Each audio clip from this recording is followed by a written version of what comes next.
Sebanyak 200 kepala keluarga prasejahtera yang sudah didata oleh Babin Kantipmas maupun Babinsa yang berada di Kelurahan Pandang, Kecamatan Panakukang, salah satunya warga di Jalan Adiaksa Baru, Makassar, menerima bantuan bahan pokok berupa mie instan, beras, minyak goreng, gula, dan masker.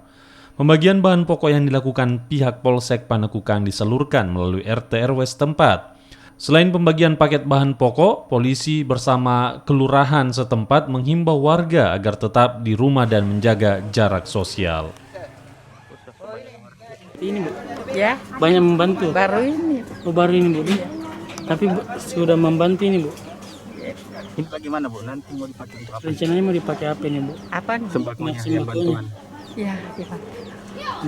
untuk sehari-hari Bu. Ya? Sehari-hari. Sehari-hari. Bu, dengan adanya pembagian sembako ini bagaimana menurut warga? Ya, alhamdulillah. Alhamdulillah. Ya, Kalau pekerjaannya Bu apa Bu? di rumah saja. Ibu rumah tangga Bu di. Untuk di Kelurahan Pandang saat ini kami menyiapkan mengusulkan sebanyak 200 kakak. Ada juga dari Dinas Sosial, ada juga dari provinsi, dan ada juga dari berbagai kalangan, dari lembaga dan perusahaan juga ada. Dari mudah-mudahan ini bisa terpenuhi untuk warga kami di Kelurahan Pandang.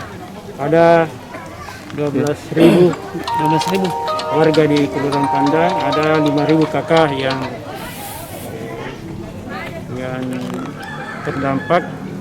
Mudah-mudahan ini bisa menjadi solusi bagi warga kami yang menghadapi kesulitan saat ini. Terima kasih.